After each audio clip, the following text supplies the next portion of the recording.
Salut!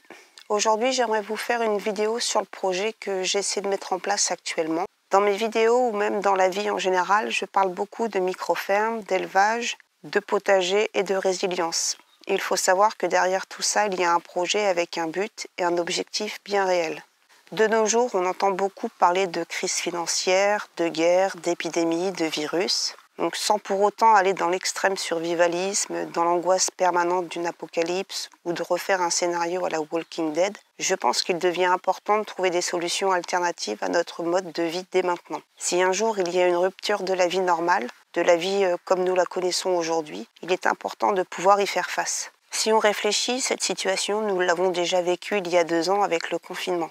Nous la vivons encore, aujourd'hui à petite échelle, avec la guerre en Ukraine, avec les problèmes que cela engendre sur le coût du carburant et de la vie en général, ce qui nous laisse penser que les quelques années à venir vont être particulièrement compliquées, particulièrement pour nos enfants et les générations à venir. C'est pour ces raisons qu'aujourd'hui, et surtout depuis que j'ai ma fille, que je ressens ce besoin d'évoluer dans ma façon de vivre de manière plus naturelle, plus simple.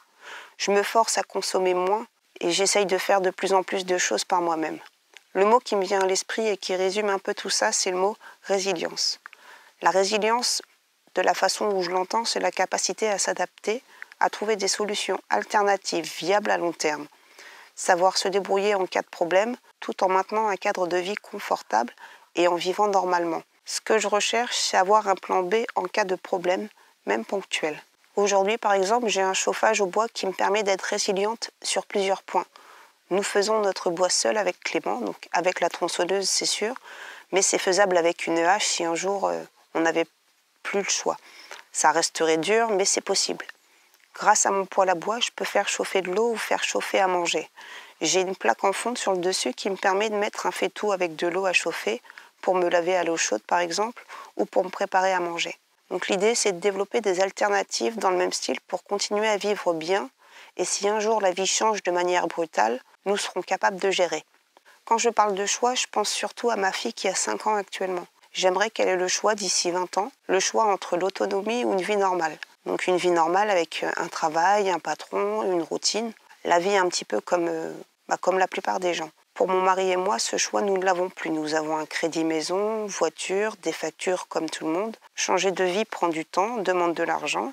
D'ici quelques années, pourquoi pas, mais pour le moment, c'est un choix que nous n'avons pas. C'est là que l'autonomie prend tout son sens. Il faut savoir qu'en général, nous ne sommes pas réellement autonomes à 100%. Il est bien de savoir faire plusieurs choses et de pouvoir aussi s'entourer de personnes du même style que nous, prévoyants pour pouvoir échanger.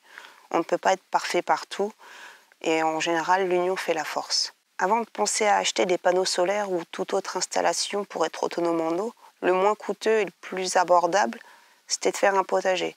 Donc cultiver ses légumes. Il y a aussi gérer un petit élevage de poules pour les œufs, avoir des ruches, savoir faire pousser des champignons et surtout savoir conserver tout ça pour l'année. Cette année, je me concentre sur la conservation des récoltes du potager et sur la réalisation d'un poulailler. Et si tout vraiment se passe comme prévu, je pourrais agrandir le potager de manière significative. Vous trouverez par la suite sur la chaîne des vidéos qui expliquent comment se préparer en cas de rupture de la normalité. La survie, c'est quelque chose que j'adore, le bushcraft, le survivalisme. Il y a un peu moins de 10 ans, nous avons eu beaucoup de neige et nous sommes restés bloqués à la maison pendant à peu près une semaine. Ce jour-là, j'avais eu de la chance d'avoir eu le temps de faire les courses. Sinon, on aurait dû vivre pendant une semaine sans trop de nourriture, sans trop être préparé. La rupture de la normalité, c'est pas forcément une guerre, c'est surtout un fait qui nous empêche de vivre normalement. Une tempête de neige, un incendie. On est content d'avoir des vêtements propres, par exemple, ou un doudou pour les enfants pour les rassurer, un peu d'argent liquide, les photocopies des papiers d'identité. Bref, ça va dépendre des situations. Cette vidéo est assez théorique, mais elle résume assez bien pourquoi je débute en potager, pourquoi j'essaye de trouver des alternatives, et aussi pourquoi j'ai des projets plein la tête. Encore une fois, rien n'est simple. Je dois composer avec mon travail, être présente pour Amy et les animaux. Mais avec Clément, on va créer notre micro-ferme familiale et gérer un avenir radieux pour notre fille.